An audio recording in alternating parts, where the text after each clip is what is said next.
Good evening, everyone, and welcome to another episode of Super Deluxe Gamescast. It is July 17th. I want to tell you guys real quick about this old fashioned I'm drinking. Now, the fact that I'm drinking an old fashioned should not fucking shock anyone, right? Like, I literally have been drinking an old fashioned every Thursday night on the show for fucking 7 years now. But here's the thing: I made.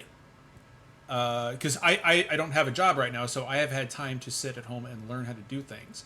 I have been making simple syrups, and I made a orange vanilla simple syrup that's steeped in with some cinnamon sticks in it for an hour, and I put it in this old fashioned I made.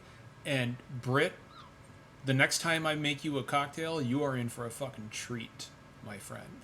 Because this shit fucking rules. This is incredible. What was the one you did when I was there that you gave Vicky that she really liked? It wasn't an old fashioned. It was like a. I mixed like a fruity cocktail drink. Like, for anybody who's watching. No, you did no passion. You put like maple syrup. I did. No, you're right. I did put maple syrup in it. I need to do that for Jeff as well, because I know that he would be. I love maple. So do I, dude. Maple syrup is actually. Bars are the best fucking donuts. Have you ever had maple sandwich cookies, like Canadian maple sandwich cookies? No. Mm-hmm. They're like Canadian Oreos. They're kind of fucking awesome. That sounds delicious. Yeah, they're really good. Well, guys, we have a pretty big show today. We're going to leak the Epstein files. We're going to talk all about it. I got them right here in my hand. No, we're not going to. I wish we could, but we don't have them. But what we do have is Austin Lee Matthews, prolific voice actor and a very, very good friend of the podcast here. Austin, it has been too long. Welcome back, man. Yes, it really has. I've been wanting to hang out with you guys again. We have been wanting to hang out with you as well. Most of our guests say the otherwise, so thank you. I appreciate that. Yeah, they don't want me back. No. No. Yeah, most of the guests don't want to come back. Yeah. Meanwhile, I'm out here blue skying the other day, saying that I would be a permanent co-host if it meant I could hang out with you guys more. I know. Well, you should come hang out with us more. You absolutely should. You should come hang out with us every Thursday. We have a lot to talk about tonight. So, big game release this week. The first big Switch 2 exclusive since launch. And we're still in the launch window, right? Like, I don't like the launch window is what? Usually like 6 months. Like the big Switch game. And it's been 4 weeks. Like, everybody get over it. Donkey Kong Bonanza released today, and we're gonna talk about it in a bit. But bottom line up front, I fucking love it. It's fucking awesome. I put about 4 or 5 hours into it so far. We're going to get to all that. We are also going to talk about the Zelda movie. We know who is playing the titular character Zelda as well as Link. We're going to talk about who we'd like to see represented in that film, both from a character and from an actor standpoint. And we'll talk about kind of what we want to see from the tone of that film. And Justin, talk about your topic real quick, because you had a really good one as well.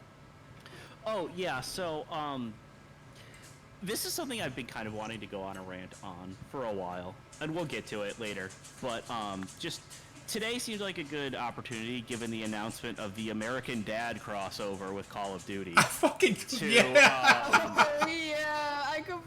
When everybody kept saying you have a topic, I was like, oh shit, Justin has a topic, this must be something juicy. Yeah, it's good. It's real good. And I just want to take the time to talk about, like, the overabundance of crossovers in multiplayer games, and kind of what that's doing to a lot of games' unique identities and stuff like that. So we'll talk about that in a little bit. I also want to be very clear, because this was mentioned in chat. I know that Donkey Kong has the deepest lore in any video game franchise, so we will not be talking about spoilers. We will not Much to my disappointment. Yeah, I know. Sorry, Austin, but we can't spoil. We can't spoil the fact that Mario pops up. It's shit. Fuck. God damn it. Me. I was the Banana Emerald the whole time. All right.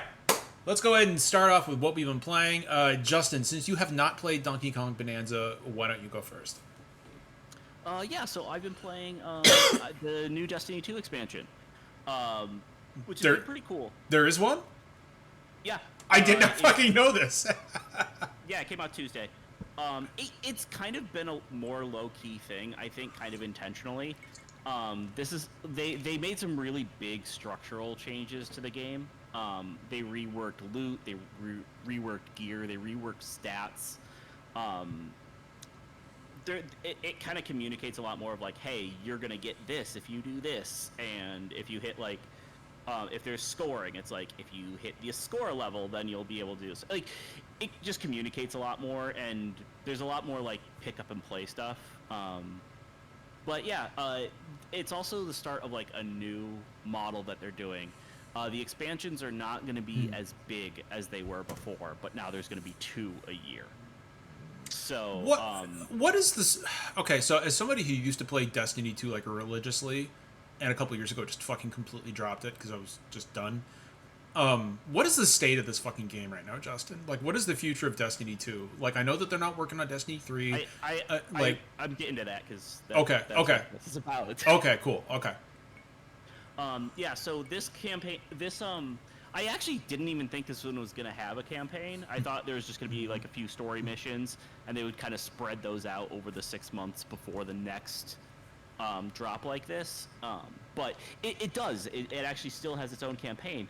And it's actually quite a bit longer than what they usually are, but it is kind of lower key and not as flashy. Like, you could tell it's not as high production value wise, but it's pretty neat. It's a new location that we're going to, and meeting this group of humans who has been cut off from everybody for centuries.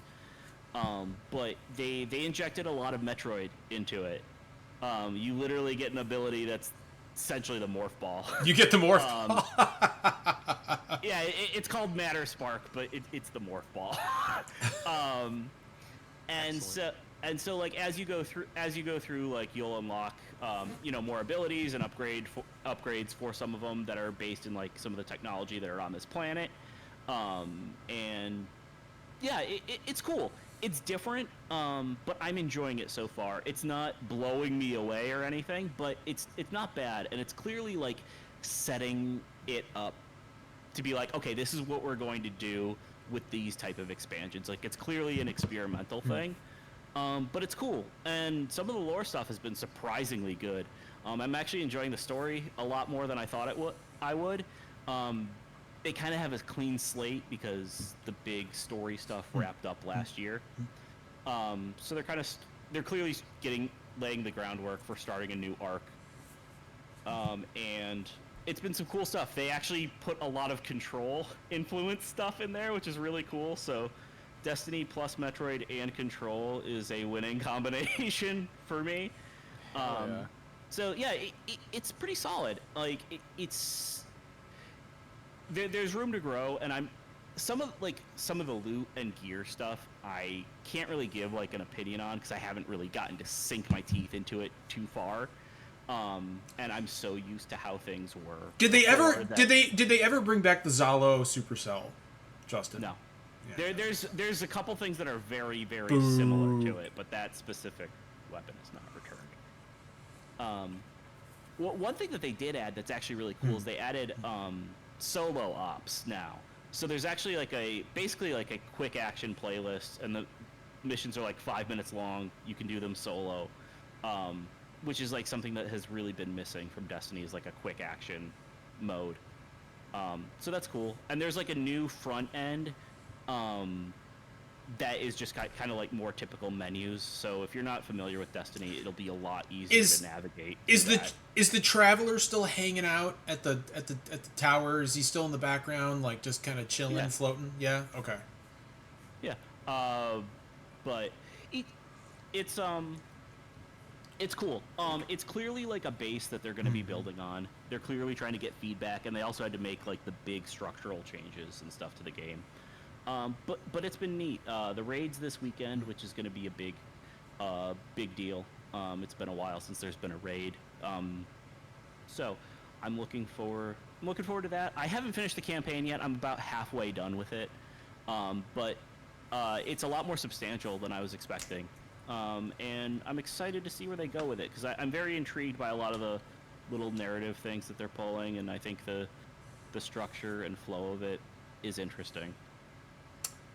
Awesome. All right, dude. No, I'm glad you're having a good time. Like, it's nice to know that Destiny is like still getting like content pumped out.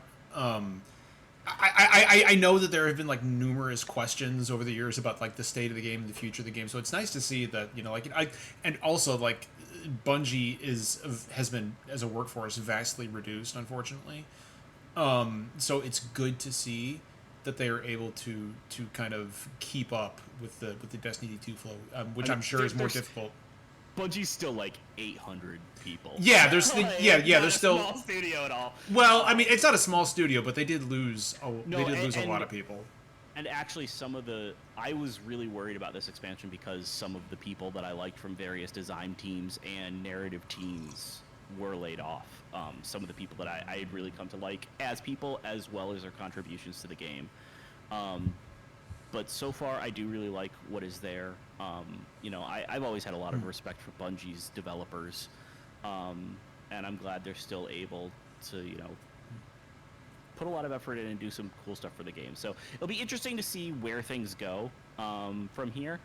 This is clearly like a take a step back, slow things down, and build up again kind of expansion. But it's been neat so far.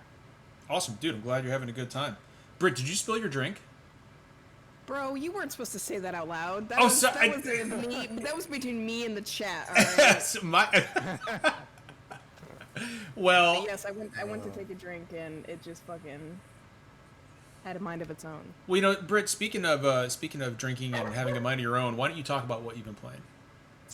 Wow, calling me out. So I've been playing Rivals, and to play that game, yes, I do need alcohol. No, I'm just kidding. I've been playing Rivals lately. I've been kind of waiting for Donkey Kong, and I'm pretty sure that I said this last week, but you know, I platinumed Clair Obscure, and now I'm just kind of in limbo. Like, I have that indecision to pick something. You're having choice paralysis. I'm having choice paralysis. I don't know what to play, and I still want to play Clair Obscure. Zach's actually playing through it right now, so I'm kind of getting my dopamine hit through that. I've been watching him play it. But yeah, I've just been playing Rivals and Balatro, because last week Gene came out, the new season dropped and Gene came out, so I've been having fun doing that. And then this week they released their like bathing suit skins, and they're all super cute and adorable, so I'm trying to work towards them, and that's pretty much all I've been doing. So it's a good week for the Gooners, is what you're saying. Oh, it's always a good week for the fucking Gooners when the swimsuit fucking episode drops. Absolutely. I will say real quick that over the weekend I went and saw Superman, and that was very good. Me too. I I've saw seen it too. next week. It's very good. I was not expecting it. I'm not a huge DC fan, especially Superman. I think he's kind of nerdy and just, yeah. But I loved the movie, and I loved that. I loved that. I think the big thing that I didn't like about the last movies is that they were so dark and just like, you know, Superman is a goofy looking character. He might not be goofy, but like the outfit and like, it just that I feel like it was way more in line with the comics, and I think just what I personally wanted out of a movie, you know, was political commentary aside, it was just very fun and very much like Guardians. So if you like Guardians, you'll like this movie. Very good. What I think is really cool, and this kind of alludes to what Justin's going to talk about later, but I think it's really cool that as the Superman movie came out, you could run around as Superman with a fucking M16 in Fortnite and just obliterate your foes. So, like, I do think that's cool. Zack Snyder thinks that's cool. Yeah. If Zack Snyder, like, that was the DCU that we deserved, was just Superman running around just fucking opening fire on everyone. It's also really give him some ahead. credit. He did not give Superman an assault rifle. He gave Batman an assault rifle. Batman, who famously Until we does get a not kill. Superman film where Superman is running around poning noobs on tilted towers, we won't have the real Superman. I'm sorry. He's got a good point. Like, until I see Superman and Doomsday thrown down and fucking Because Tomato that's Town, is that like, the takeaway you got from the movie? Because if so, you were absolutely paying attention. Austin, You know, actually, genuinely and sincerely, the takeaway that I got from the movie. So I adore Superman as a character. He's never really been like a favorite superhero, but this movie might have changed that. Because this movie very much felt in line with my favorite Superman story, which is All-Star Superman. Which, for those of you who don't know, the movie is only takes a bit of the tone from it. It doesn't take any of the like story elements from it. But All-Star Superman is a story where Superman basically finds out that he's dying from yellow sun poisoning, and it's how he spends like the last few months of his life. And it's actually like a very like meditative story about like what is Superman, what is it to be human.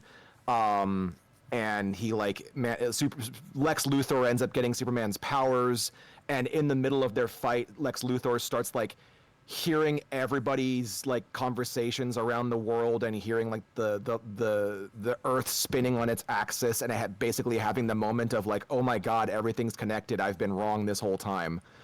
And this movie kind of felt like that. It also felt very like Silver Age cheese, and I love a lot of that.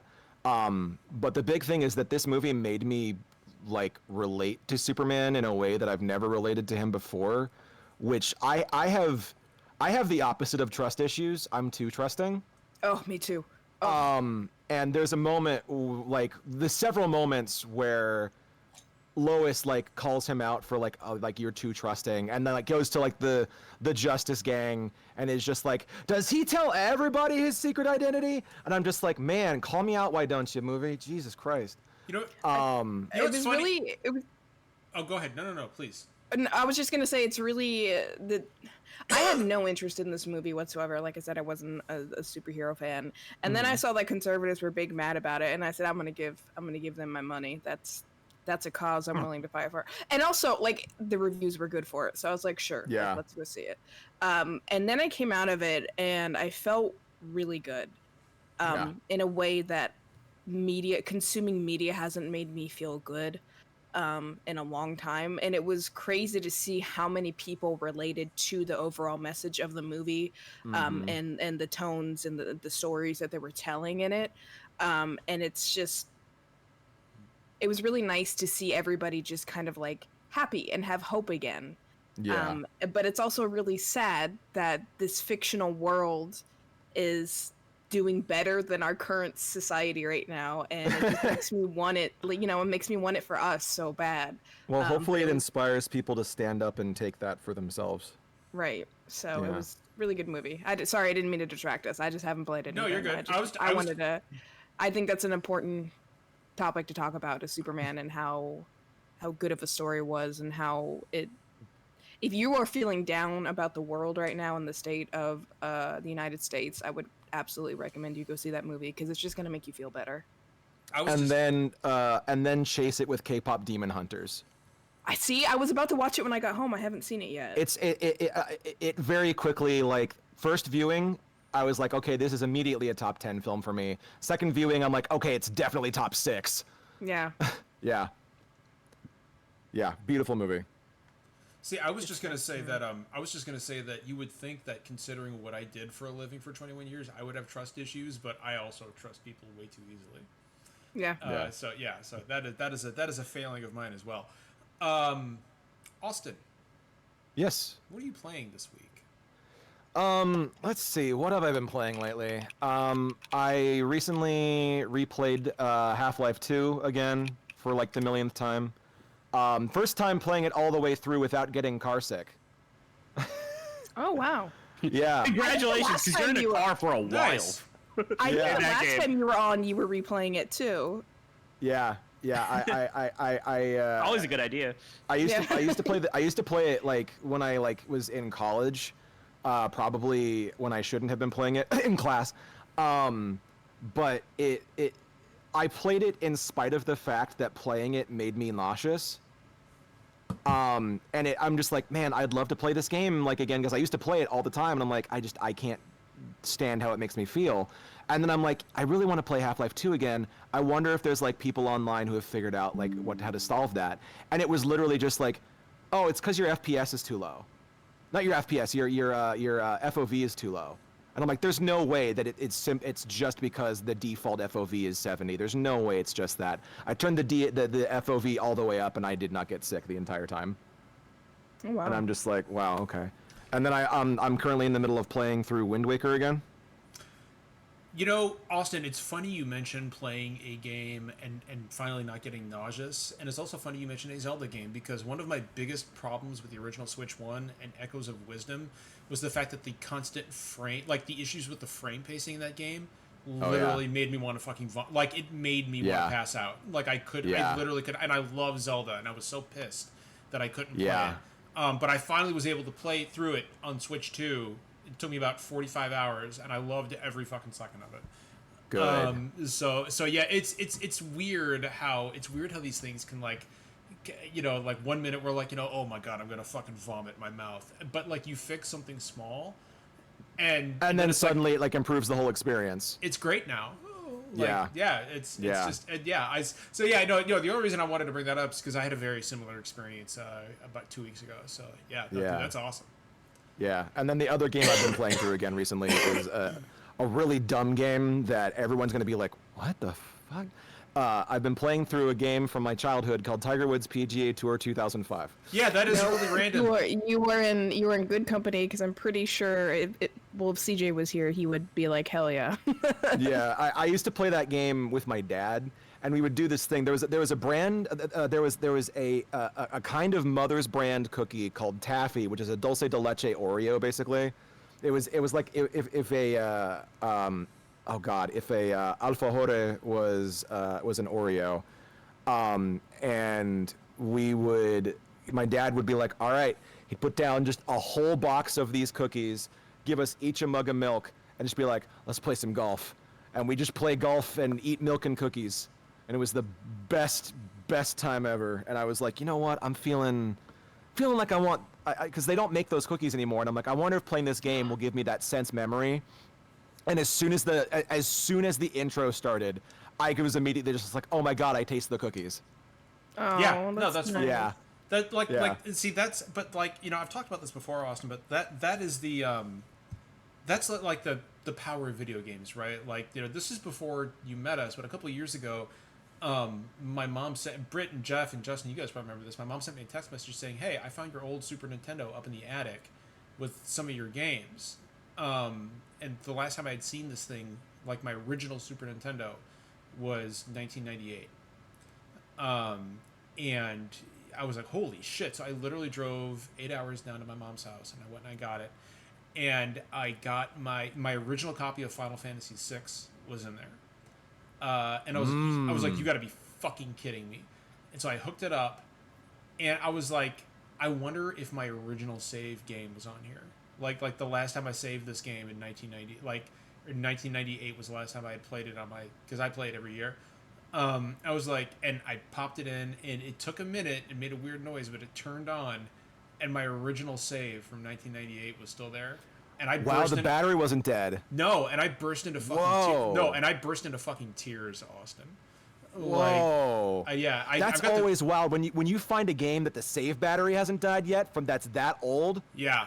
That's a rarity right there. Yeah, and now it's sitting over. I don't think and that was the last time that Super Nintendo turned on. Like, it did not turn on anymore. Oh, I'm sure. But it was it's now sitting like as the centerpiece under my television. With the game that's in it. Beautiful. Yeah. So. Yeah, imagine if you had turned it on and you just you just bricked your entire system in a game. That would have really pissed me off. You would have cried for a different reason. I would have cried because of the fucking tragedy of it all. Jeff, why don't you talk about Tony Hawk, and then we'll chop into Bonanza. Yeah. Tony Hawk 3-4. I don't know if CJ's still in chat. I'm going to disappoint him. I'm pretty bummed about Tony Hawk 3-4. I don't like that, man. I don't like hearing that. We're not getting a monologue. You know, so you guys know me. Like, most people know me. Like, I am not a purist by any means. Like when stuff gets remade, I'm like the original. I'm one of those people like the original is there. Go play the original, right? Like remaking something is an opportunity to update it, change it, make a clever twist, like adjust it for new audiences, that kind of thing. Like I'm all on board with that stuff. Final Fantasy 7, obviously one of my favorite games of all time. Remake made some no issues with anything they did in the remake. Even the stuff I didn't like as much as the original. Like, hey, like they're doing something different. I appreciate it. I respect it. The Tony Hawk games are weird, and like I'm gonna sound like a crazy person. Like there's gonna be a few specific people that understand what I'm talking about, but like arguably the music is more important than the game. No one really talks about like the mechanics Tony are Hawk, good, right? yes, absolutely. Yeah, I agree. Right. Like the mechanics are good, right? Obviously that gameplay loop is very addicting. There's a reason they're so popular, but no one really talks about like how much they love the revert or like how much the grind mechanic, like, you know what I mean? Like they talk about the feeling of playing Tony Hawk, and they're constructed almost like a music video. And if you ever watch a skate video, right, it's like very specific music married to like tricks, and you kind of get into a flow and a rhythm and a beat. So there's a weird disconnect, and if this was a new game, this would be a non-issue. But because they're remaking two games that people identified with so much, there's a disconnect when you're playing the levels and visually you're recognizing the thing you played 20 years ago, but the music does not match up. It's a very hard thing to explain. Those original games are absolutely buttressed by their vibe. Yep. Absolutely, yeah. And changing the music changes the vibe, but it also it's just people have been playing these games for 10 or 20 years, so 1 and 2 had a lot of new additions, but they brought back 20 out of 23 original songs, right? Like 88%. I've done the math on this, 88%. But they probably had almost equal number of new songs. In 3 and 4, they brought back 10 out of 55 songs. Wow. Wow. They brought back disappointing. 6 out of 20 from 3, and only 4 out of 35 for Tony Hawk 4. Holy shit, dude. So I think, I've been really frustrated. I'm trying to I'm not going on there screaming at the devs or anything like that. They made their game. There's a lot of reasons. People don't need to explain to me. I know how complicated music licensing is. Yeah, there's been a lot of time periods to change, right? Like a lot of these bands are with different record labels. But all that aside, there's enough evidence that they could have brought some of these back, I think. And all the respect in the world for Tony Hawk. Like growing up in the skate culture and the punk culture, like I watched him do the 900 for the first time. So he gave an interview with BBC where he claimed a lot of responsibility for the soundtrack changes, and his reasoning was that much like those games introduced people to new music, like myself, right, that kind of shaped honestly, it like set up all the friends I'd make for life. It really determined the path my life would take. So he mentioned he wanted to give the new generation new music. And I respect that approach, but it doesn't quite make sense first with the ratio, right? Like if it was closer to 50-50, that would make sense. But then also they took a lot of bands that were in 3 and 4 and brought different songs from theirs, right? So Iron Maiden, we lost Number of the Beast, and they brought back one of their other songs. There's they cut a bunch of ska bands, which really sucks. Like Less Than Jake is gone, Goldfinger, Really? which What? Goldfinger is iconic when it comes to Tony Hawk, right? And more so from the original game, but and the really weird one is TNT from AC/DC. Like that was the intro video for Tony Hawk 4 that started when you booted up the game. So to not have that or any AC/DC in it, is just it means there's more going on, because I can't believe they wouldn't bring back the song that people associate with that game. So I don't know if it's a money issue. I don't know if it's a publishing issue. There is something to truly be said about how sucking the punk rock soul out of that game coincides with them loading it the fuck up with AI slop, because so much of the art in that game is so clearly AI generated. Oh no, it's I just I'm like, you know what? Keep Goldfinger the fuck out of there, because that shit ain't punk rock anymore. That's corporate bullshit. Very fair. And while we're at it, I meant to say this off the hop, but I'm talking about the game, but I was really conflicted on buying. Fuck Microsoft. No disrespect to the devs that made this game. They're in a tough spot, but I don't really feel good going around and talking up a Microsoft published game these days. I'm not going to talk about their game without. I mean, we all know the bullshit they've been pulling, but right, yeah. But and the last thing I'll say, so that's I kind of was rambling around the point a little bit there, but if the point's to expose people to new music, it doesn't make sense to me to bring back a different song from the same artist, because like It's either the you're same an Iron artist. Maiden fan, Yeah, like right? Like, yeah, like what's the Yeah. difference? And then like, who are you? You're not really satisfying anyone there. So it's just weird. But like, Just other than make that, a like, new game at that point. Like, why are you remaking an old yeah. game if you're just Like, gonna there's completely a lot like of ways remove around its it, guts? or like Yeah. have a classic soundtrack and a new soundtrack, like make that an option in the menu. And to be fair, like they let you edit the playlist. You can remove songs, but like if you want to remove it to the original ones, you've got a 10-track loop, which is kind of a bummer. Other than that, like the game's good. They I probably have don't a know what to lot do of with notes Tony on it. Hawk anymore. Is the problem? That's Yeah. why they're lazily remaking these 4 games, is because these are the games that everybody likes and they'll Yeah. sell. Well, and they're probably just like, how the hell do we make Tony Hawk good again? Well, I also feel like skater culture kind of reached its apex in the late '90s, early 2000s. You know. Yeah.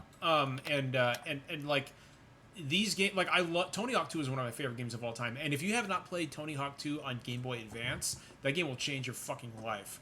That game should not exist as it does on the Game Boy Advance, and yet somehow it does.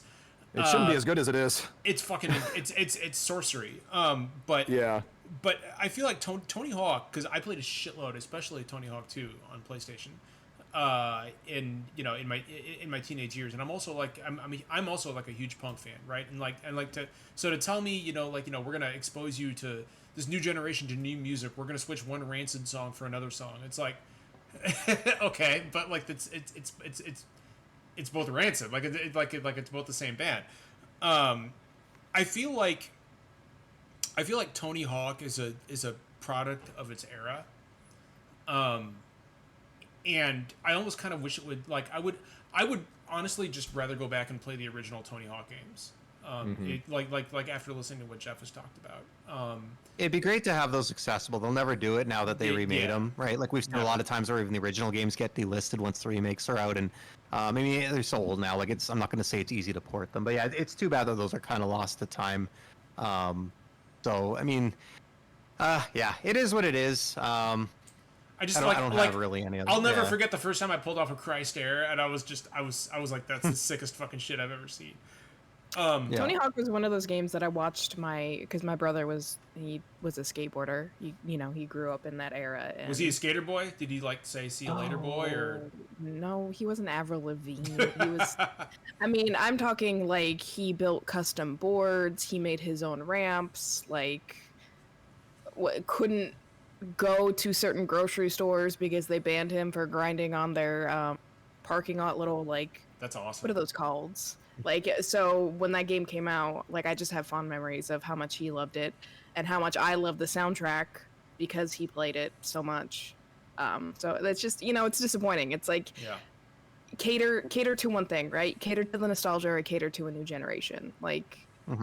You can't and if you're going to try to do both, marry them well. If you can't marry them well, then who are you making it for? Yeah, Yep. exactly. And Yep. it's the same reason, Jeff, you talk about licensing issues. Like one of the games I would a staple of my teenage years, and one of the games I would love most to see get ported is NBA Jam. Always has been. Fucking love But me it's- some NBA Jam. But it's- Shooting up. But it's yeah. I fucking love and love I that game. Jaden and I play it all the fucking time when he's here. I have the original version, so he's like, "Dad, let's play some fucking NBA Jam." We play that shit all the time. It's never getting ported because of all of the myriad of licensing issues with all those different players. Yeah. All of whom are Yeah. retired now, right? So it's never fucking happening.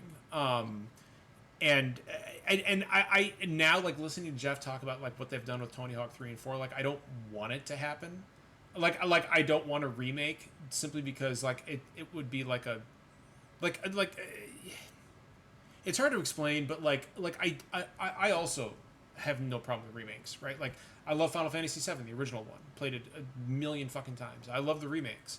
But the music in Tony Hawk is kind of what gives that game its soul, right? Again, it's a product of its era. It's funny you say that. I use that exact word in Discord when I was talking to Rar the other day. It's the gameplay is the functional mechanics, right? That's the structure of the game, but the music is the soul, like you said. It's the heart. It's the beating heart of those games. It would be like re-releasing SSX Tricky and completely changing the soundtrack. Yeah. Well, uh-huh. it's like Just can't do if it. you're gonna make a remake, it has to be like a very honest and like it has to be like a labor of love, right? Like you, Yeah. even if it's different, like even like it's Final Fantasy. We keep talking about Final Fantasy VII remake. I wonder why. We keep talking about Final Fantasy VII remake, and you know there's changes, there's all this kinds of stuff, but it doesn't take away from the original Yeah. integrity and the core of the game. Like And a thing that you loved is probably in there, right? Yeah. Like in some form, yeah. Right, you know, and it's just like if you're going to like remakes aren't bad, you know, especially with, you know, we don't have accessibility and all that kind of stuff to older games. But if you have to be authentic to the original source material, and if you aren't, then it's not good. It's not good, right? This is why I've said multiple times that one of the greatest remakes ever made is the remake of Super Mario RPG. Because it took what Yeah. was incredible about the original Super Nintendo game and just made it prettier, made it sound Yeah, better. and like I don't mean to distract or like harp on it, but I just recently went and saw the live action How to Train Your Dragon movie, and it was like verbatim the cartoon movie from 10 years ago. And it was a good movie because of it. Like you don't have to change the original mix just because you're like remaking it, right? Like people just want I think it's. Sorry, but the I didn't mean same. to cut you off. No. I just people want the same thing that they enjoyed 10 years ago, just upgraded, right? Like I they think don't it's like want you said, like changes. pick a direction, right? Like make Yeah. something very faithful, or decide, you know what, we're gonna do this for a new generation and we're gonna start fresh. It doesn't mean you won't bring anything back, but like I think when you try to please both sides, that's where a lot of these projects run into trouble, where Right. they're not faithful enough to please the original crowd, but like they're too tied to it to really go nuts with a fresh start. So Right. yeah. Good discussion. Good topic. Good Yeah. good talk, guys. Excellent fucking all around. We needed excellent, this. Excellent fucking conversation. Yes. I'll tell you what I need. You know, speaking of Super Mario RPG, what I've been playing this week, last night just finished up a Super Mario RPG replay. What can I say? One of my favorite games of all time. Just made better. It's again one of those games I play annually. I fucking love Super Mario RPG. But what I want to talk about, what I've been playing all fucking day, because I don't have a job right now, is Donkey Kong Bonanza. Yeah. Which was developed by the same team that developed Mario Odyssey. And right off the bat, you can feel Mario Odyssey's DNA present in every level of this game. And I say that in the most positive way possible, because Mario Odyssey fucking rules. Donkey Kong Bonanza, in the 4 or 5 hours I've played it, if it keeps this shit up throughout the entirety of the game, this is legit Game of the Year material. This is a good fucking video game, guys. And it has been way too long since we've had a Donkey Kong 3D game that's good. Sorry, Donkey Kong 64 fans. Sorry, RAR. Not a fan of that one. But Donkey Kong Bonanza is the fucking renaissance that character needed. And it is also a fucking nightmare for anyone who has OCD. No! Stop! Brit, because I was just talking about that You are earlier. the second Jeff is the first person to say that. He was like, "Rip Brit," and I was like, Oh. "No!" Brit. John, let me tell you a really quick please, story. yeah, please. I don't know how long that intro like tutorial level is supposed to take before the title drop. It probably took me 2 hours because Yeah, same. like there's a thing where it's like, oh, there's a gold piece over there, I'm gonna get the gold piece, but there's always a gold piece. There's always a gold piece on the screen. There's Yeah. never a time in this game where there is not gold all over the screen. You can collect all the gold, and then there's more gold, and it just keeps coming. It doesn't stop. So when do you stop collecting the gold? But the number keeps What- going up. You what keep does getting the more. gold do? It's like currency. It's currency. Yeah. So like, and I have no concept of the economy in this game. Like, Cool, I great, have love that. 4,000. Is that a lot? Is that very little? Should I be getting more gold? So I just kept running around, getting gold, getting gold, getting gold. Can we check? And I'm like, Can we check the stones I'm moving. right I'm now? moving two Check the 2 stones. feet a minute. So it's that's gonna be a problem for you. I'm trying to move past it. I'm trying to like let that go, where I just like, I don't need to get it all. Like, I'll grab a little bit here and there, and I think I could tell that's how they want you to play the game, and I respect the design for that. Like, it's not, Dude, but God, Jeff- it's gonna be hard. Jeff, it's not even that. For me, dude, it's like it's like I will just obliterate part of the landscape, and I'll walk away and like wipe my hands. I'm like, yeah, and then I'll stop, and I'm like, I'm not done yet. I can't be done yet, and so I will spend literally. I've spent 2.5 hours on the fucking meadows simply because I was like, I'm going to raise this entire level to the fucking ground, and you can destroy the environment to the point where like Nintendo has acknowledged you can skip parts of the game if you just. It's funny. Level. I didn't initially pick this for a John game, and then now that I think about it, I'm like, oh, they just made a game where you play as a gorilla and level entire landscape with your fist. There has never been a more John game. Yeah, in the history. You're playing as a large, muscular, hairy creature who just wants to beat the shit out of everything. Like this game was made for me. I don't know why anybody would think I wouldn't love this. And it's so. I'm gonna start off with like the bad because nothing's perfect. And there are a couple things that I got a few too. Yeah, so the first one, and I have noticed, Jeff, that there is a disparity in docked and handheld. I don't know if you've tried both yet, but it actually runs better in handheld than it does docked. Yep. Not that it runs bad. No, I believe it's not to the same extent. I think it has the same problem that Link's Awakening and It's the exact same thing. It's the exact same thing. So it's the double buffer VSync, so if it drops below 60, it goes to 30. There's no in between.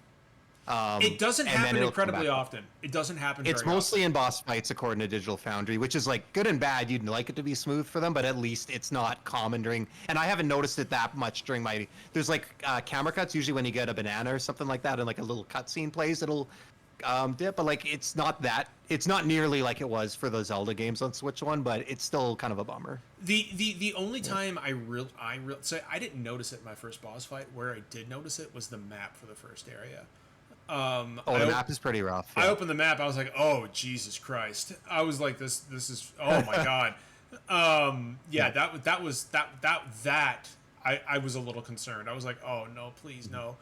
But I don't want to make it out to be like it's this thing that's ever present like Link's Awakening was, because it's not. No. I would say probably 95% of the time this is a 60 frame a second game. But that being said, this game and Digital Foundry had because I watched the video too, and they talked about this. For whatever reason, they're using FSR1 and not DLSS, which is on the fucking console, and I don't fucking understand why. My guess for that is because the game started development so long ago, and it's using internal Nintendo tech that it doesn't have motion vectors, which are a requirement for using TAA or any of the machine learning upscaling things like DLSS. And so I think they literally cannot use it unless they redid every single asset in the game. Actually, it's understandable, but I see John's point. Like usually when you get a new console, like especially with Sony, right? Like the games that are a tech showcase for all the new features of the console are those first party launch games. So it's like a little weird to get a launch game. But I think this goes back to like we heard about the Switch Pro for so long and you can roll your eyes. I do think it was a mid-gen refresh at some point before they changed it. And I think a lot of the game dev was aligned with that. So I think that's like where maybe some of the genesis of this game came in. I also don't want to play it up too much because it really doesn't drop incredibly often. No, right? no, like it doesn't. It doesn't. Yeah. For the most part, it runs really well. What I will... and Austin had actually just posted something that, like, the first time I heard, "Oh, banana," like, I was playing it in bed at, like, 10 after midnight last night. And tell me he woke up and was like, the fuck? So, you know, she was drifting off to sleep, and then she heard, "Oh, banana," and she's like, "What?" And I was like, I'm like, just go back to sleep, honey. Don't worry about it. It's just a game, babe. I don't want a banana. You're good. Yeah, like, and then just but like every time I hear, "Oh, banana," like I just like I fucking giggle. I don't know why, but there's something so oddly sensual about the way it says "Oh, banana." Like, have you played DK64? Many years ago, and to this day, Austin, I have not been able to scrub my memory of it. The "Oh, banana" is from that. Is it real? Okay, I don't even remember Yeah, that shit. whenever a big golden banana shows up in that game, you hear, "Oh, banana!" I would love to play that game because I love Rareware 64 games. They should put that on Nintendo Switch online. It's an idea, Nintendo. Jeff, if Nintendo had some kind of an online service to put their older games on, If like, only they had the rights to Donkey Kong. that would be really weird if they did that. What? So Obviously, sorry, John. A question, like, it's just little nitpicks, right? The game's really good. I don't know if I'm like in love with it yet, but it's like very good. Is the camera getting in your way a little bit? Like, I think it's one of those things where with like how the tunneling and like the destruction works, there's really no way to get around that. Like, it's not Yeah. perfect, but what I will say is Okay. if you switch the camera speed to fast, it makes it a lot better. And also, Okay. if dude, Jeff, seriously, switch the camera speed to fast. I switched the buttons, which I think is what you're going to mention next. But Yes, I I was going to say camera. to anybody listening, and the rest of you guys on the podcast as well, Austin, when you eventually play it, Britt, when you eventually play it, Justin, when you eventually play it, switch the fucking buttons. The game starts off where A is jump, and it sucks. I was like, oh no, I hate this. I hate the fucking shit out of this. Which is Wait, weird. 'Cause, like, the right button on the face is jump, like the Yeah. the rightmost button. Yeah, That's fucking weird. I don't like it. It should be the bottom button. And you Yeah. can switch it, and I immediately was like, okay, we're safe. Like That's a weird default. So A was I haven't so played a lot of. Yeah, I was gonna say I haven't played a lot of Switch. Like, but am I wrong? Like, it's not for like something like Mario Odyssey. Is it not B? That's the jump button. Yeah, B is Yeah, the jump B button is in the Mario jump- the- Odyssey. I the feel like default that's. jump- I feel like that's the default jump button is the bottom one. So it's weird that it is. the same team would make it the A button by default. That's Having like one of the side buttons be the jump button only makes sense if the bottom button is like a run button, because then Yeah. you can just You can rock just your flip thumb a little. right, yeah. You just rock your well, and the thumb, and rocking that's how the you thumb jump. is why I think it's bad because like I want to jump and punch a lot, and I was running into like they're across from each other. So if you're trying to hit A and Y to jump and punch, there's like a big gap there. That's so When you have them bizarre. side by side, you can almost hit them at the same time. It's really luckily they let you change it. It's just really weird default choice because everyone is like, yeah, change that. Yeah, That's an and odd yeah, decision. absolutely fucking change it immediately. But honestly, like, aside from those little nitpicks, what a gorgeous, good, like the year I have fucking had, and granted, I know that a lot of other people have had it a lot worse than I have, with everything happening in this country. But like, after like, having to walk away from my job and like, like dealing with the stress of, fucking like, losing 21 years of my life that I'll never get back, and trying to start off with something new. Like I needed like just a good, lighthearted romp, with a character that I can relate to. Just like, a big guy running around a field throwing rocks at shit. And Protecting a little girl. yeah, protecting. Yeah, exactly. Like Yeah. like a big dumb hairy guy protecting a little girl and beating the shit out of everything in his path. Like that. It's for the plot me- of Wreck-It Ralph. Well, it's the plot of my life, really. Yeah. And I don't have a daughter, but you know what I mean. But Yeah, I know, but but still. yeah, like Tara. I'm protecting Tara in my real life. I'm protecting Tara and Dottie, my two wonderful dogs. But no, like all jokes aside, I needed something that was like super lighthearted and just like a good, colorful fucking romp. And guys, like what a like the first time when I played Mario Odyssey for the first time, like and you first you leave that first level and you like kind of get out into the desert. And you're like, oh man, you're like, look at this enormous fucking Mario world. I had that same moment. yeah. Yeah, I had that same moment when I rolled out onto the plains as Donkey Kong, and I was like, oh, this is gonna be fucking good. When you get out of Ingot Isle. Yeah, when you leave Yeah. Ingot Isle and you move to that the meadow. That's what it's called. But even and- then, like you think it's like just one level or area, and then you slowly see how big it is, where it's like there's a lot of verticality to it.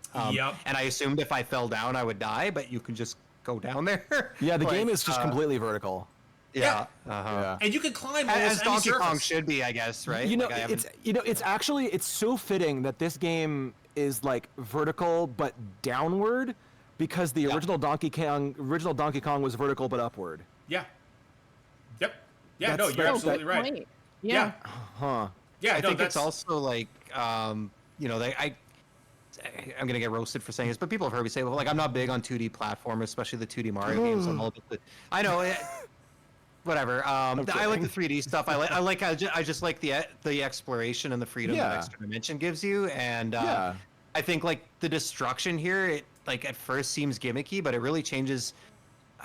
Even in the 3D Mario games, like even the ones that are really huge, like I'm not saying they're limited, but like you get really stuck in your thinking where like, okay, how do I get up there from here? But like I feel like in Bonanza, knowing that you can just punch a hole in the ground at pretty much any time. Yeah. And not just like, it's not like there's one specific type of material that's deformable. Like so much of the environment's destructive. It really kind of just frees your mind from that box and really like just unleashes your creativity, I guess, to be like, I'm just going to see how I can get here, what I can do, or what's down here, what's through this wall. And quite often you're surprised and rewarded. Well, Austin mentioned verticality as well, and so DK can climb almost any surface at all. Yep. He could just scale I can right relate. up. Brett, I don't even know what you're going for there. What do you even mean? I'm good at climbing things. What can I say? It only matters that Britt knows what God. they're talking All about. right, I don't even want to know. Jesus Christ. So, Britt, what the fuck? So, but no, like it completely threw off my train of thought. But no, like in Donkey Kong Bonanza, you can climb almost any fucking surface you want. You can just climb, and it's not like some fucking Breath of the Wild climb where like Link is getting tired, you know, and he's like, "Fuck." I was ready for that. I was ready for the stamina meter. Yeah, I know. And but Donkey Kong's like, nope. I mean, just like me, he's got unlimited fucking stamina. He can shoot right up that fucking thing. As someone And- who's been playing Peak, fuck stamina climbing. yeah, get rid of stamina climbing. Just get yourself a fucking gorilla and have that motherfucker climb up a wall. Like that's all I want from video games anymore is just gorillas climbing up walls. Like, Can I also say, coming off the Pokemon Violet, which I was like really disappointed. I love cosmetics in games. The cosmetics in Bonanza are already miles better. They're so They're really fucking good. They're really good. I bought myself some new swim trunks and tie and some new green fur. Like I'm rocking the white fur. Like I'm going for I'm going for like a rampage. Oh, you're going for look. Eddie the Eddie the mean old Yeti? Yeah. Yeah. That's you know that. I'm That's trying to go for There's like a callback for all you. John going for says Jim I am Carrey also mascot. going white, so I will make my DK white. I'm just trying to relate, Britt. I am trying to connect with No, I DK get it. on a personal level.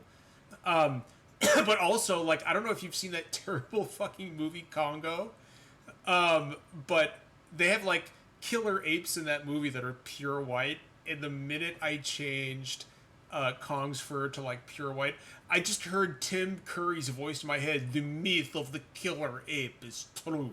I don't know why, but it just made me laugh. If you've never seen Congo, you're not gonna understand it. Also, don't watch Congo. It's not fucking worth it to get the reference. It's a shitty fucking movie. It's terrible. Don't watch it. Michael Crichton was also a piece of shit, so don't read the book either. I see white Donkey Kong, and all I can think of is Eddie the mean old Yeti from the DK cartoon. Yep. All I think of is just like, no can do. Speaking of Donkey Kong cartoon, they are making a Donkey Kong movie. Unless, did making- anybody else have anything else to say about Donkey Kong? I just wanted to say that it's a fucking awesome game. A beautiful game. You should absolutely go fucking play Donkey Kong Bonanza. Rar, I know that you're not a Donkey Kong fan. Rar's in chat. I know that you're not a Donkey Kong fan, but you should absolutely give it a shot. Put your fucking bias down, and go play a Donkey Kong game. I'm just waiting for the soundtrack to drop because, my God, there is a song near the end of the game that's a remix of one of my favorite songs in the entire Donkey Kong franchise. And I'm like, I need that on my phone right now. I need some version of Aquatic Ambiance to pop. Oh, up. I'm sure it's in there. Sticker In Bush Symphony's Bonanza. in there. I thought you were gonna say the DK rap. Well, no, not that. We're gonna. That's like that would be like me saying, man, I really hope they bring back Crazy Chocobo for Final Fantasy 14 in some way. Like that would be sick.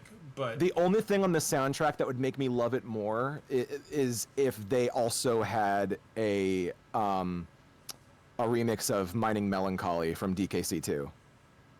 because that song is like, Dude, I love Sticker Bush Symphony. I love Aquatic Ambience, but oh my god, the Mining Melancholy is a truly, truly like beautiful song. And there's like moments in that song that make me just like there's like near the end as it gets to the loop. There's a moment where you just hear a choir just go ooh, ooh, ooh, ooh, and it just makes me close my eyes and just go, oh yeah, this is the life. This dude, is so fucking, beautiful. Dude, Grant Kirkhope was a fucking genius. And That's not a Grant Kirkhope song. That's a David Wise song. I thought it was Grant Kirkhope. So David Wise did the music. It was him and Evelyn. I can never remember her last name. They did the music for the first 3. David Wise did the first 2, and then Evelyn did some of the music in the first 2 and did all of the music in the third one. And Grant Kirkhope took over for 64. And a couple of a couple of Kirkhope tunes are in it. The Aquatic for one Ambiance thing- is Grant Kirkhope, isn't it? No, that's David Wise. Interesting. Okay. Wow. Holy Yeah. shit, dude! I didn't know. So that. so Grant Kirkhope, the Grant Kirkhopeisms that I know are in the game are "Oh Banana," because that's Grant Kirkhope's original. Or he originally is the one who said "Oh Banana." That's his voice saying it. And then the DK rap like shows up on like a radio at some point in the game. And then there's another song that I shan't spoil that I heard it made me just go. I'm excited. Yeah. I can't wait to hear. I can't wait to hear what else is in store on the soundtrack Yeah. of this game as I get further in. But I think there's a lot more David Wise than Kirkhope in Bonanza. So Britt mentioned that there's a Donkey Kong movie coming. We don't Yes. we don't know much about it. I do know that either Austin or John Goodman should play King K. Rool. See, I know that you want me as King K. Rool, but I just, if they don't get the guy who voiced him in the original cartoon, which, God, that would be the best thing, that would make my life if they got him back. But I can't unhear King K. Rool as voiced by Matt Berry. Oh my! That's an incredible I would casting. be all if right it with can that too. happen. I just need him to just go, oh, Donkey Kong, Incredible. you fucking bastard, suck my crook. Oh my god! That's all I need. Incredible. Rock. That's all I need. That I would would- be so good. That Give beats me my the Donkey golden Kong banana, casting. you fucking simian. It'll just be Chris Pratt doing a deep voice. Oh my Like, God. They're gonna announce Chris Pratt as the voice of King K. Rool. No, like I need to get the crystal coconut, man. that's a movie that's probably fucking 3 or 4 years off. I would It's guess. it's Illumination doing it again, right? Yep. Yeah. Unfortunately. Yep. Yeah, I know. I'm not too hard on it. It's a kids movie. It's I didn't love- fine. It's fine. Yeah. I'll be hard on it. Donkey Kong's voiced by Seth Rogen. I'll be hard on it all I want. I mean, presumably, I'm a struggling voice actor. Stop giving roles to that Yeah. man. presumably he's gonna be coming back for this one. I don't see how it doesn't happen, but Stop giving Seth Rogen and Chris yeah. Pratt voiceover roles, for God's think- sake. the thing with like the Mario movies, like I think it had a lot of legwork to do. I feel like Donkey Kong, they can maybe go a little bit more creative with it, like a little crazier. It's like a more Yeah. specific type of, I don't know if they will, but that's like my hope, is I think they can get a little weirder, because I think, to me, like the kind of the window into like how you can do something like this is like the Lego movie, the first one, where it's like so good and authentic to the weird property that it's based on, but also Yeah, that's what it needs to be. very human and like meta without being like Deadpool meta, right? Like, Yeah. it's just really clever in how it's designed, and I'm still waiting for, like, Minecraft movie didn't end up being that. I think like a Donkey Kong movie could be very clever too. But Look, as long as you get Keanu Reeves to voice Funky Kong, that's all that matters. I mean, dude, bananas, more bananas. Funky Kong has got to be Keanu Reeves. Cranky Kong has got to be fucking Danny DeVito. Like, I mean, these are things that everybody should know. You know, like, you want to know my ideal casting for Donkey Kong would be fucking Danny McBride. Would be such that would be a good one. Good Danny McBride. Donkey Kong. That would be really good. That would be really good. And we got to put Walton Goggins somewhere in there. Like he would be a good something. I just I don't have it in my mind yet. See, I'm just so used to the DKC cartoon where Donkey Kong has the best singing voice in the entire show. And that's what I need. I need the Donkey Kong movie to be a musical. That's And I need Donkey Kong to be on top of a mountain, like looking up at the sky as a plane flies by, just going, "I don't know what's happening to me. I'm getting all the blames for things I didn't do." That's all I need. That's all I need from that movie. That, and I need them to fucking stop with the needle drops, for God's sake. That was something that bothered me about the first Mario movie. Is there the was Mario too movie many had a needle lot drops. of needle drops. Yeah. And here's the thing about those needle drops. I'm sorry, I'm about to get really fucking nerdy for a second. Please. I'm so sorry. What bothers me about those needle drops is, like, I would have been totally fine with those needle drops, but the problem with them that I have is, again, this is the dumbest fucking thing I've ever, like, the dumbest hill I've ever died on, is that they released the soundtrack for that movie by Brian Tyler.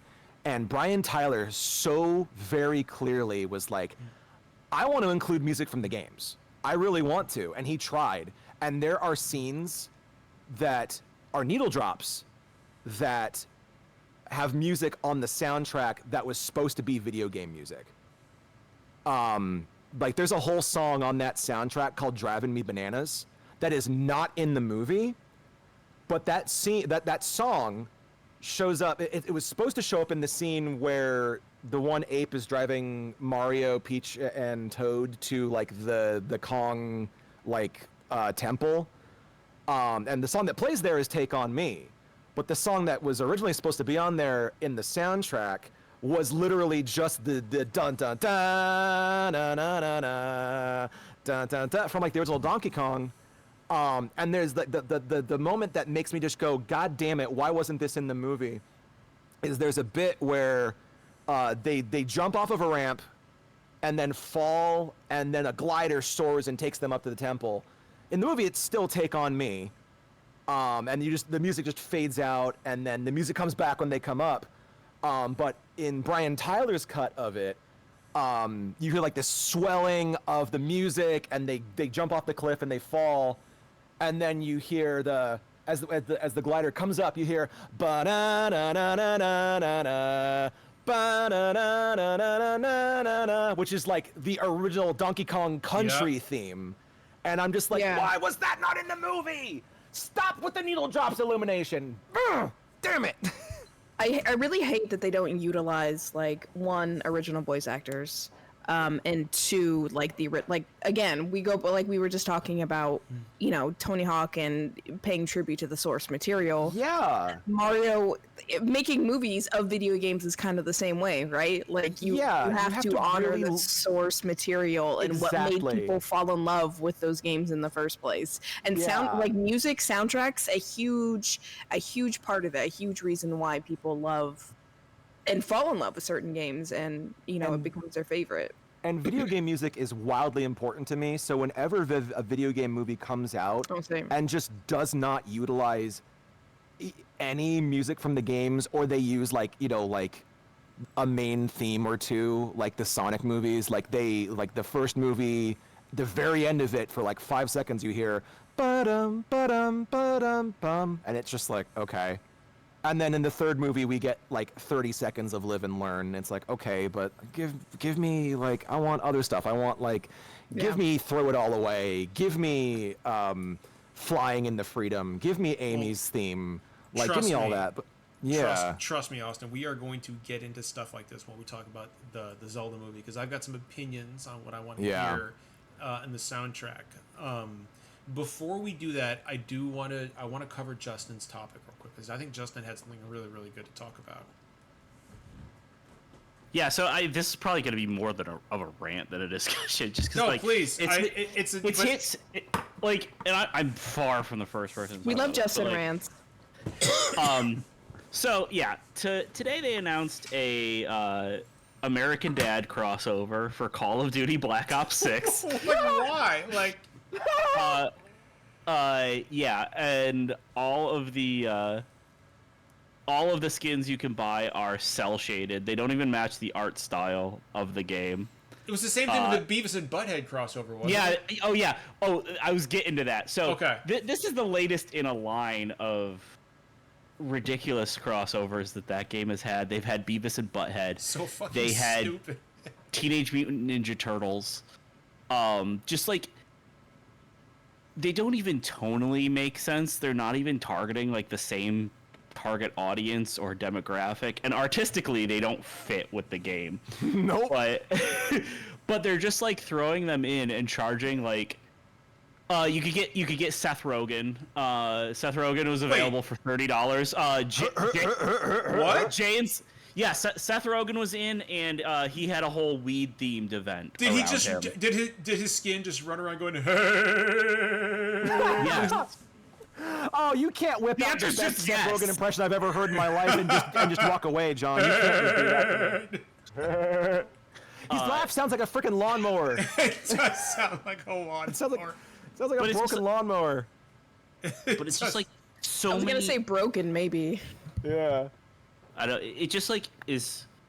I mean, Call of Duty's whatever, but like just in general, like especially for multiplayer games with like cosmetics being just such a major driver of what keeps them going and stuff.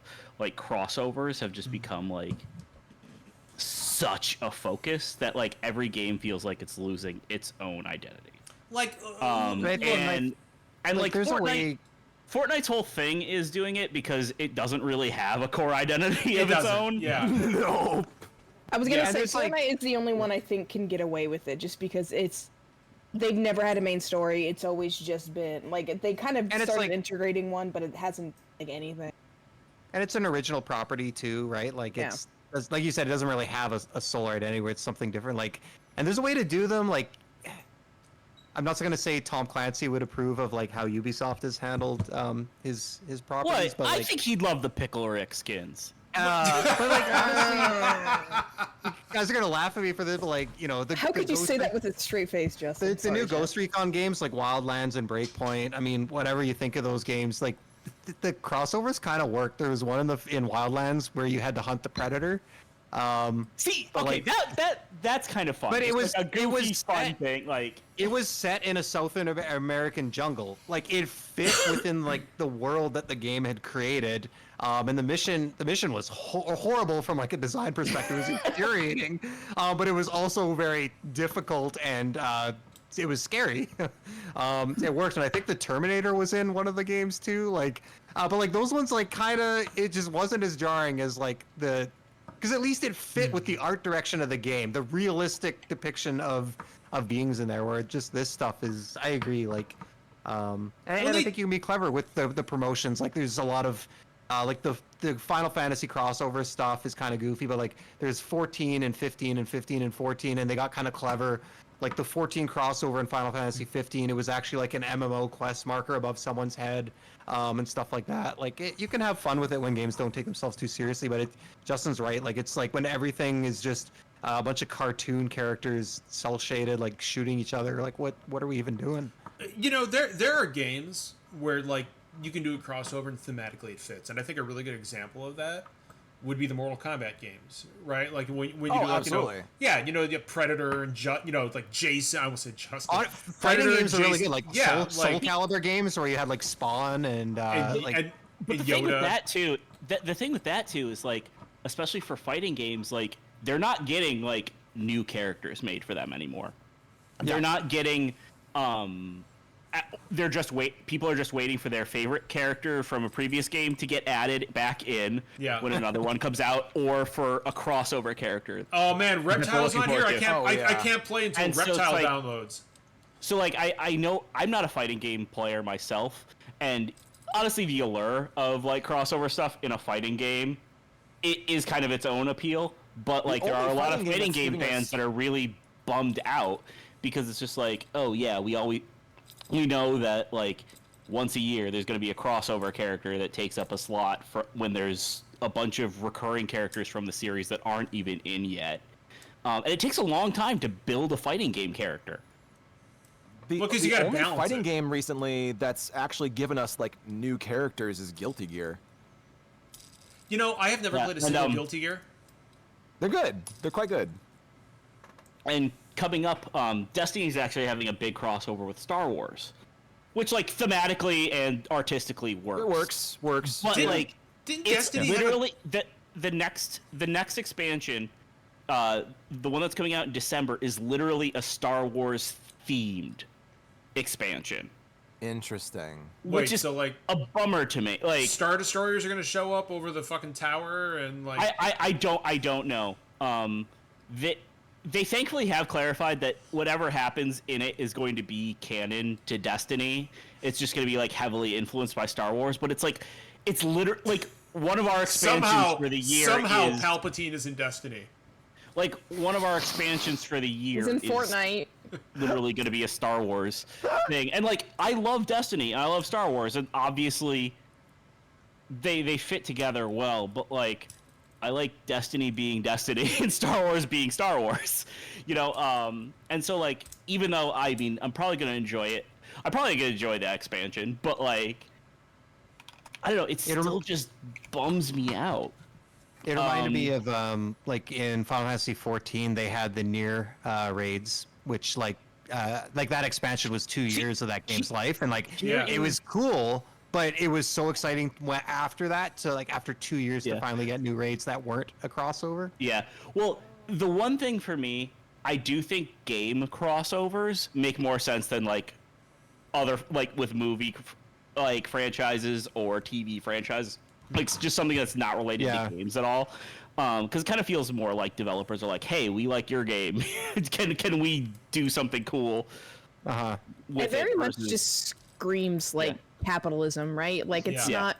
Again, we go back to the same conversation of them not respecting the original source and like pulling in things that kind of take you out of the environment and the moment of the source material of the series, right? Like even with Call of Duty, right? Like sure, it's cool, it's fine to have different skins for online multiplayer, that's fine, but at some point it's just like, okay, well this is a game about war and killing people, and maybe Beavis and Butthead doesn't have a place. Maybe Nicki Minaj shouldn't be shooting people on the battlefield. Oh, go ahead, please, Look, please. Nicki Minaj is at least human. Like there have been tons of like animals like added to Call of Duty and stuff. Like it does not resemble the game it was marketed as. Like, and if like the lineup of things that have been added post launch was used to advertise the game beforehand, it probably would have bombed. There's also something to be said about the fact that Call of Duty as a franchise started as like a serious drama about World War II. Yeah. And like actual like real life things, and now it's just like, oh, it's Pickle Rick, I'm here, I'm gonna plant the bomb, and it's just like, no, Look, I don't know how I feel about this. I've been saying this for a very long time. Like, look, I'm not a I'm not a Call of Duty guy. Like, not to be that guy, but like once you've been there, like, all right, doing Black that Ops stuff- John, calm down. Black Ops, yeah, John Black Ops, that's me. John Black Ops. No, well, like once, like, I've been there and I've seen like some stuff, and I don't care to play the video game. But that being said, what I have said is that like many times is that if Call of Duty wants to get somebody like me interested, make Call of Duty Revolutionary Warfare set in 1775, and I'll play the shit out of that. Oh, 100%. I will play give me some fucking muskets and like fucking like jamming the shit in there. Like, oh fuck, I gotta reload my goddamn musket that's taken 5 minutes to reload. Like, I will play that game. And have it take it like actually like seriously and maybe like educate. Like that would be awesome. Yeah. Like we should, I think, and it's not gonna happen because the companies love money, but I would love a online game, which I would pay for. Like Rivals is free, right? But then you got to pay for the battle pass and skins and whatever. Like I would love to play a multiplayer game, buy it, and there not be a battle pass that I have to keep up with every month or every season. There not be skins that I feel the need to go buy because who knows when they're gonna come back and shop again. Like. That's one of the big things that really turned me off about Overwatch 2 was one, it was supposed to be its own game. Yeah. And then they canceled it, so it was just online multiplayer, like it was basically just one, but then they added a battle pass, and then they added like the problem is like there's so many currencies in video games now, right? Like there's like you buy the battle pass, then you can buy weapons, and then you can buy skins for all this like stuff, and like then you can buy previous battle pass things, but those take an additional currency, and it's just like it's designed. These games are designed to make you addicted to playing them for FOMO, right? Fear of missing out. And I really wish, and again, not going to happen, right? It's kind of the same issue like we had 10, 20 years ago when DLC first started being an issue and we started getting incomplete games because they wanted to release DLC. I really wish that multiplayer games would go back to just focus on being multiplayer. I think Halo Reach is a really great. That game is like there wasn't a battle pass. You just leveled up, right? You played the game and you bought like cosmetics based on how much you played the game and what rank you were in the game. You didn't have to buy a battle pass. Like you didn't, I wish games would be like that again. Like I hate being interested in a game like Fortnite, Rivals, Overwatch, and like feeling the need to play those games, not because I want to, because I feel like I have to, because there's a battle pass and I don't want to miss this and that and whatever. Like it's just like, let me enjoy the game for what it is. And I think a lot of that is also contributing to why it's so hard to get into the multiplayer space too. Exactly. Because people have played these games for years. It's like, well, I've spent hundreds of dollars on this game. Why am I going to move over to one that might even be a little bit better, but I haven't spent all that money in already? Yep. And yeah. I'm gonna sound old man yells at cloud, but like I understand that like, maybe modern players just need progression, but like I kind of miss when we just played games because they were fun and like for the loop rather than like for the massive investment in the economy. Like I'm not saying they shouldn't have any unlocks or any cool rewards and stuff like that, but like you guys are really hitting the nail on the head, right? Like you get so attached to like this massive library and cache of like hordes of shit that you have just accumulated over time and you don't want to let that go. And I think it would be very freeing to like just play a game for the game rather than for what you've invested in it. Right, it's like Reach is very much like that.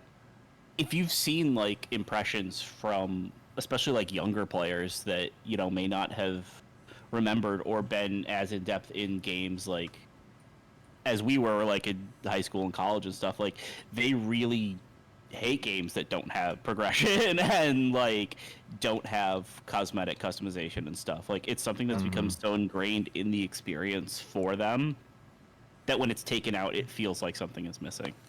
And one thing sorry, Austin. No, after you. Go for it. I was just gonna say really quickly, like I think Sea of Thieves is one thing that's really great for this. It does have like cosmetics and stuff like that, but they feel relatively underwhelming compared to other games in a good way. Like they're quite expensive, some of them, but there's no like prestige, there's no unlocks, there's no mods for your weapons or anything like that. Like it's a very bare bones game in the best way, and I think it keeps the focus on the gameplay, which is what you feel when you're playing it. Like once in a while you'll be like, oh, I got enough gold to get a cool new sword or something like that, but that's one that really stands out to me lately, is doing it right. Yeah, because there's got to be, like, I understand that keeping servers open in multiplayer games costs money, and it's like, where does that money come from? Right. And so, like, I understand that they need to have some kind of model to keep the money flowing in some way, but there's so many better ways than doing a frickin' Lilu Dallas Battle Pass. Like, I don't fucking... Lilu Dallas Battle I got that reference. And that's a good point too. Yeah, because it's super. Yeah. It's toxic. It's manipulative, and there's got to be a better way. And like clearly, like I know that it's not like like the optimal thing, but clearly TF2 has got something going for it, because that game's almost 20 years old and those servers are still running. Like there's got to be something in there that you can do, and there's like no battle passes. Like the hat thing. Like the hat people thing, like sell those for real money. But people sell those for actual cash. But the thing about the hats is like, okay, it's hats. You can get the same experience of that game without the hats, and like just have fun with it. And you like, could also get hats without like, you could also get hats without the game. I'm wearing one right now. It's very true. Like, it's very, very true. Well, and to just kind of like back up what you're saying, like right now, they released, like I said earlier, the summer skins for Rivals, and I was really excited. Like I was talking to Zach earlier on the phone, and I was like, because I've been playing Luna Snow more lately, and I was like, oh, I'm so excited. She has a bikini outfit coming out. Like we just got paid today because we were super fucking broke. I'm like, I'm gonna go buy this skin, and I went on to go buy it, and it's fucking locked behind a quest, and if you buy the premium of it, you can get the skin. And I'm like, just let me buy the skin. Like, I don't want a quest. I don't want to have to wait to like wear the skin. Like, I just want to, like, just let me fucking buy the skin. Yep. And like, also the sheer cost on some of these is is crazy. Like, if like, again, I forgive me for using all the Call of Duty examples. I just know them. No, absolutely. This is your topic. They're appropriate examples. Yeah. It's been so over the top. But like, if you wanted all of the Teenage Mutant Ninja Turtle skins that were in Call of Duty, you had to buy all of them separately. And then you also had to buy the event pass and grind out the whole event pass. And the combination of all of that cost $90, and you had to grind to get all of it. That is one thing I will say about Fortnite is Fortnite has a lot of original skins in their battle pass, and maybe one or two that are like licensed skin that you do have to grind for, but most of their like media skins, like insert skins, you can buy. Well, and the good thing about Fortnite now is that, like, as of recently, they've started doing this thing where after the battle pass is done, at some point those skins are just going to be in the shop now. Right. And that's what Final Fantasy 14 does with their like seasonal events too. Yeah. They're like time for thing, and then they go up into the whatever you call it, the Mog Station or whatever, and you can buy them there. The only thing that would get me back into Fortnite right now to actually like spend money is if they brought Meow Skulls and put her back in the shop, because I literally played that game. What about Mega Man? I don't want Mega Man in Fortnite. I don't. Keep Mega Man pure. It's only a matter of time. He's coming. Yeah, Mega Man's been forced. Resident Evil's in there. Mega Man's coming. Fucking Mega Man's been forced into enough bullshit gacha games. I don't need him in Fortnite. He got a raw deal with Rockman Dive. I don't need. Or maybe we could just get the fucking Legends games in a collection. Who knows, right? Oh yeah, 2 of them. Well, 3, 2.5. Then maybe they could finish 3. I do. If they finished 3, oh my. I know, right? I do want to talk a little bit about the Zelda movie. Before we we had some casting news. No, you're good. You're totally good. We had some casting news. This pretty major casting news actually for the live-action Zelda movie coming out in 2027. The roles of Zelda and Link have been cast with Bo Bragenson and Benjamin Evan Ainsworth, respectively, two kind of like lesser-known actors, but which I think is good, right? Like I think, you know, less movie star baggage this movie has, the better. I know that a lot of people were angling for Hunter Schafer to play Zelda, and I would have been on board with that as well. I think Hunter Schafer looks exactly like fucking Zelda. It's actually kind of weird. But I also would have been cool to have a trans actor. I agree. Like, I don't like. I guess they wanted to go younger, but I'm also just like Hunter Schafer doesn't look that old. Like Hunter Schafer could have absolutely pulled Zelda, and if they wanted her younger, they could have. You know, well, it just. Here's what's interesting. Those pictures that we saw of those two actors was them in costume. I know. And I don't like they said that it wasn't that wasn't like actually like what they were gonna look like. Like that, right. Those were just put their costumes shots, on. Yeah. Yeah, those were promo shots, but they weren't like in costume apparently. Right. Yeah. So which really made me feel better hearing that, because I was like, oh god, is Link just going to be like a dark-haired guy with normal ears? Like, these are Hylians. These are not. Do you guys remember on April Fools when I think it was it IGN or someplace released a Zelda trailer? It was and IGN. Link with brown hair. Sick. Yeah. When they announced this project, that is all I have been able to think about. I have not been able to get out of my head. I was like, this is what that's going to look like. Yeah. Well, I mean, the announcement of this seemed like a joke anyway, since it was Avi Arad at Sony Pictures talking about how they're going to be doing it. From the producers of Morbius. Oh, no. Is it? Yeah, it is. Yeah. It's Avi Arad. It's Sony Pictures. It's Avi Arad and Sony Pictures, baby. Yeah. It's Zelda time. That being said, you know what? Maybe it's good Hunter Schafer didn't get cast. That being said, bullet. I think Nintendo probably has a gun to Avi Arad's head. on this one. So yeah, Better. like We'll see. I mean, what I'll say is this. There's a lot. So Zelda has a very long and rich lore. Like you've got there's different eras to talk about. You've got the Hero of Time, blah blah blah blah blah. And I'm not going to get all the way into that, but there are certain elements of the game that I think you really, really need to nail in. One of them is the antagonist, Ganondorf. Like, obviously, we know that Ganondorf is going to be in the movie. I'm guys, Miyamoto-san, I know that you love this podcast and you listen to it all the time. So hear me now when I tell you, if you don't cast motherfucking Idris Elba as Ganondorf, you have made a grave fucking mistake. I disagree.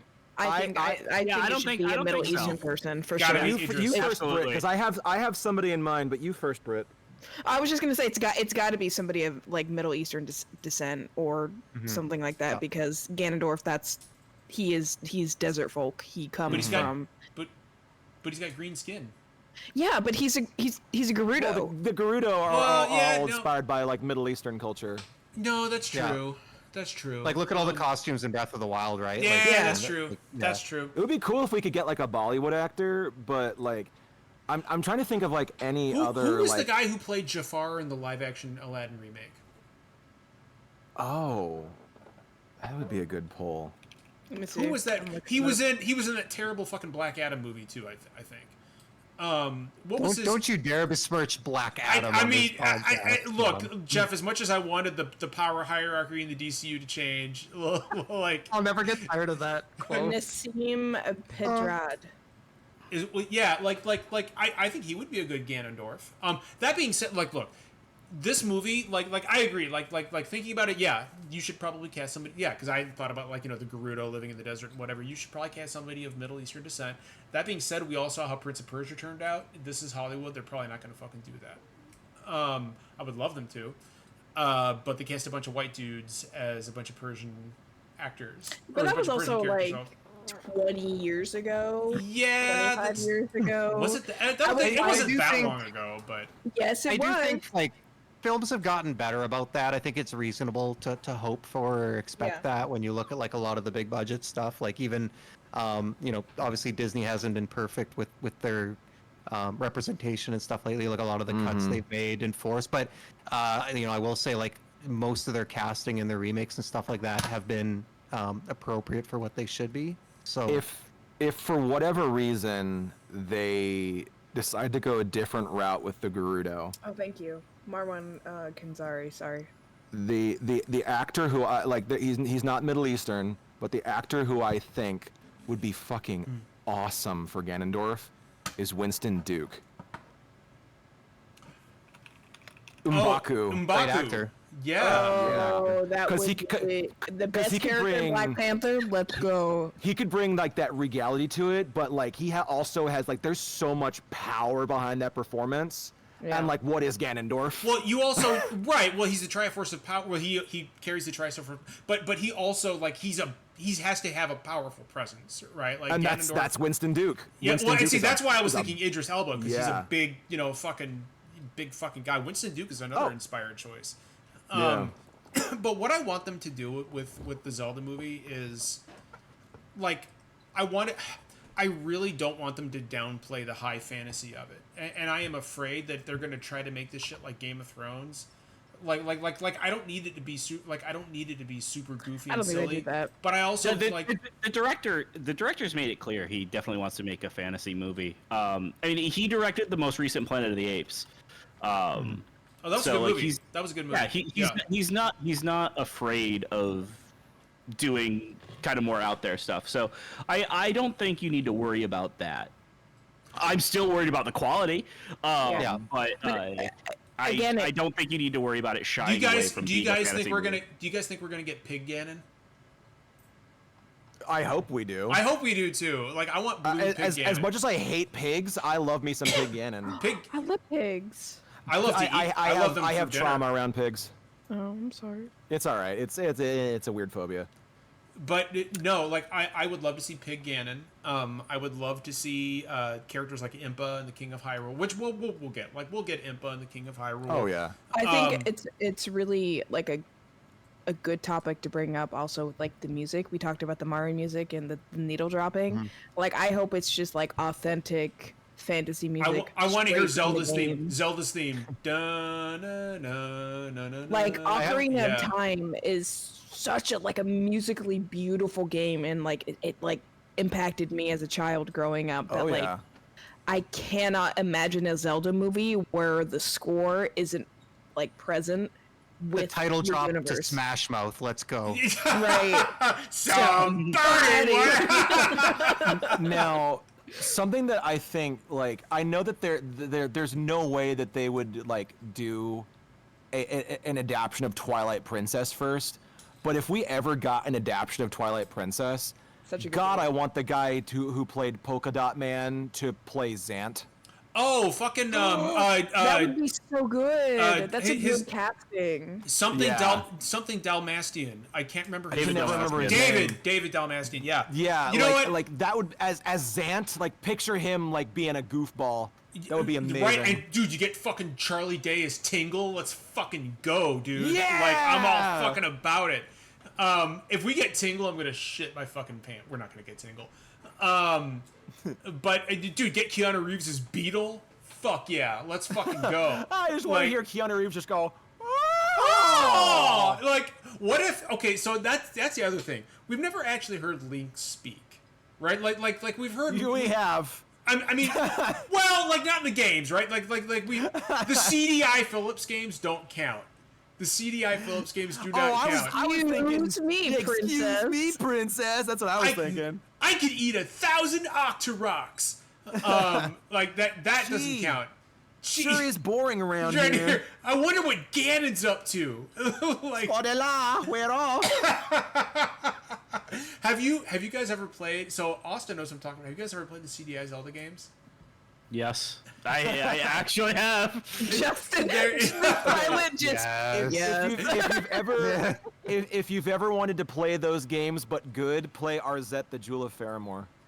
I can't wait to bomb I- some Dodongos. I have actually heard good things about that, but like, I So here's the- hate the CDI aesthetic with every fiber of my being. It's like So- because I like couldn't whenever even they're look at that talking, game. like people listening won't know what I'm. But like whenever they're talking, it like zooms in on their faces and it zooms back out and it zooms Yeah. back in. Yeah, like it's so fucking weird Dinner. and disorienting. Yeah. So here's the thing about Arzette is that the people who made that game actually like they Oh, I know. took- I'm they- aware. They took the CDI games Yeah. and made them actually playable and like added like subtitles to all the cutscenes and changed the physics and made them actually playable. So I'm like, if I'm gonna handle anybody to do a good CDI Zelda game, it's probably the folks who did Arzette. Honestly, like because Nintendo is really lacking on people that would be able to make a good Zelda game, and then they're gonna call back the CDI era. Yeah. Why not? honestly, I do want to like harp on something that Britt brought up though, and it's like I think to have a good live action Zelda movie, like for me the music is 50% of the package. Like Oh, agreed. You have to fucking like But- playing that like Link riding Epona, which I'm sure we'll get Epona in the movie. Riding across Give me my girl Hyrule Malin. Field. What's that? I said, give me my girl Malin. I loved Malin. Oh, Malin's great. Yeah. And I mean, there are so many characters that I would love to like, and it really makes me wonder actually, like which games they're gonna take inspiration from. Like that because there's so like. Go ahead, Britt. So I was just gonna say I do want to mention in chat like a lot, and Jeff too, is I really hope that it's an original piece and they're not Yeah. trying Yeah. to like make it off I think- of a game. Like I Ocarina really of Time, hope- the movie. Yeah. I Right. think Zelda is a good candidate Yep. for just being because like a lot of them kind of have the same basic like narrative flow to it, so it doesn't even need to be directly based on some of the games to get the same kind of feel Right. while doing it, and And- they could edit and they could do whatever it needs to do for a movie. And it kind of works with like how the timeline works in the Zelda universe too, where it's like it's Yeah. different stories told over time. But I think like Zelda's a good candidate. Like, they absolutely have a story and a narrative to them, but it's told in a way that is subtle, especially It's with subtle. the older That's games, right? exactly Like, the word I was going to use. it Jeff, wasn't cinematic, and I think that's like I've been saying that for like 10 years now. Like, we don't need adaptations of like games that were inspired by movies, like Uncharted, right? We don't need that because we have the game. But like something where you have a more loosely defined narrative in a game like Zelda or like Metroid or something like that, I think is a really They have Justin they said, a have the really good groundwork candidate laid for it. out for them, right? I Like, just Uh-huh. Jeff had mentioned obviously that Avi Arad, who's a huge piece of garbage, is producing the Zelda movie.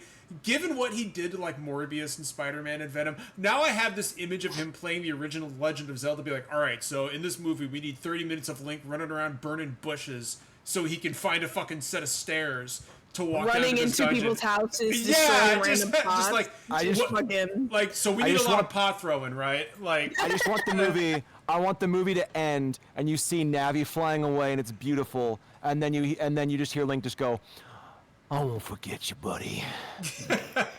no. I just want like I want a 10 like since it's Avi Arad, we're gonna get a 10-minute sequence of him just throwing chickens. And like you fucking just like collecting hearts. Like go ahead. We talked about fan casting earlier. I need fucking Megan the Stallion to be the fucking Great Fairy fountain lady. She would Oh. be so good as Oh, that. the casting there. Oh my god. Interesting. Oh. Okay, so think about this. Okay, so there's multiple great fairies, right? Mm-hmm. Megan the Stallion, Okay. and then oh, fuck, what's her name? She was the maestro in Doctor Who. Shit, what's her name? Jodie Foster? Or no, no, Jodie Foster. Jesus, Jodie Whittaker? Not Jodie Whittaker. She was the Doctor. Who was the freaking Oh. maestro? Who was ha ha ha ha ha ha ha? She's a drag queen. What's her name? I Fuck. don't know. I'm not a Doctor Who Jinx person. Monsoon. Jinx Monsoon as one of the great fairies. Like, Oh my God, that would be I'm gonna put a good. gif of Jinx Monsoon so you can see.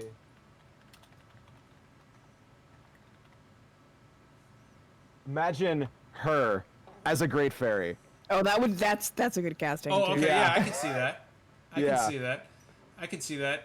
No, like I'm concerned, but like I really want them to nail this. Like a live action Zelda movie is something that I have been thinking about for like long before that this was announced. And like video game movies generally cause me a fair bit of trauma.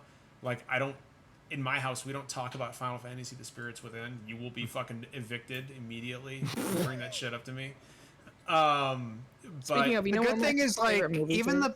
even the bad ones, like the bar has definitely been raised. I think like it's not like they're not at on the least floor like even, anymore. I mean, you say Yeah. the bar has been raised, but then like I remember watching Welcome to Raccoon City and that burning guy just walking into the Hey, RPD. John, do not pick a fucking. Was that one I of the just- CG Resident Evil movies? No, No. no, it was the Oh. newest live action one. Yeah, Okay, and why just would you- walking into Kylie pick- Minogue.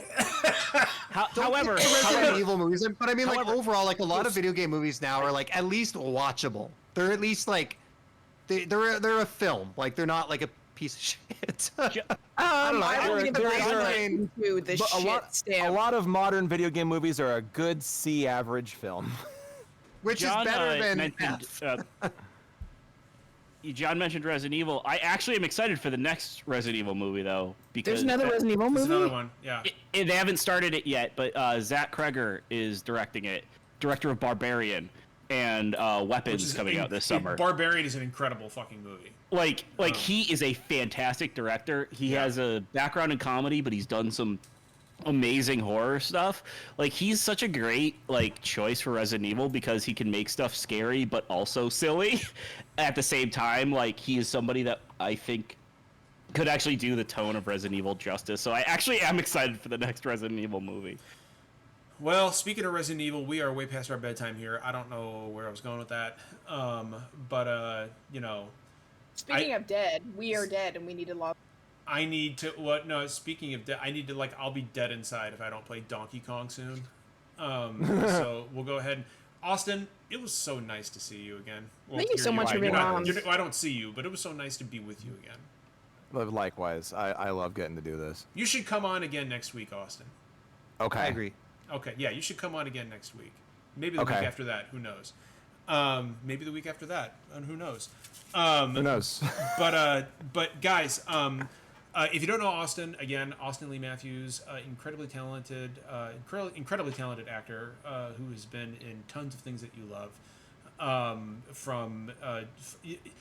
I recently learned. I mean, obviously you were Roche in Final Fantasy VII Remake and Rebirth, but I just recently learned that you voiced Ronfar in the Lunar 2 remake, which blew my fucking mind.